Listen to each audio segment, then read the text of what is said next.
കാവലുംപാറ പഞ്ചായത്തിൽ ഏകദേശം ഒരു മാസങ്ങളായി ഒരു കുട്ടിയാനയുടെ ഭീഷണിയിൽ ജനങ്ങൾ, ഇവിടെ അധിവസിക്കുന്ന ജനങ്ങൾ വളരെ ഭീതിയിലാണ്.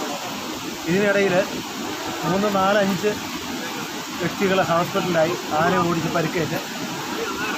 ഇന്ന് അതുപോലെ തന്നെ ഈ കുറുമ്പാറ കാവലുംപാറ പഞ്ചായത്തിലെ ചൂരുണി മേഖലയിൽ ആന ഇന്ന് ജനവാസ മേഖലയിൽ ഇറങ്ങി വീട്ടുമുറ്റത്തൂടെ നിന്ന് കുടുംബാനെ ഓടിച്ചു. നാട്ടുകാരും RRT ഏതാനും അംഗങ്ങളും ഒരുമിച്ച് കൂടി ആനയെ ഒരു ചുറ്റുവട്ടത്ത് നിർത്തിയിരിക്കുകയാണ്. കാരണം ഇതുവരെ സംഗതി ഫോറസ്റ്റുകാർ പറഞ്ഞിരുന്നത് ആനയെ ഞങ്ങൾ അന്വേഷിച്ച് നടന്നു, കണ്ടില്ല എന്ന് പറഞ്ഞു. ആനേനെ മയക്കുവെടി വെച്ച് ഇവിടുന്ന് കയറ്റിക്കൊണ്ട് പോകാമെന്നുള്ള നിർദ്ദേശം കിട്ടിയിട്ടുണ്ടെന്ന് പറഞ്ഞു. നേരം വെളുത്ത് 6 മണി കഴിഞ്ഞ് ഇപ്പോൾ ഏകദേശം 3 മണി 4 മണിയോളം ആയിട്ട് പോലും RRT അംഗങ്ങളും ഫോറസ്റ്റ് ഉദ്യോഗസ്ഥരായ മറ്റ് മേലധികാരികളോ RRT അംഗങ്ങളല്ലാതെ മറ്റാരും തന്നെ ഇവിടെ വന്നിട്ടില്ല.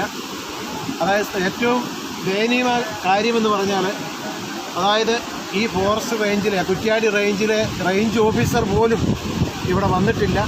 പഞ്ചായത്ത് പ്രസിഡന്റ് സ്ഥലം സന്ദർശിച്ചു.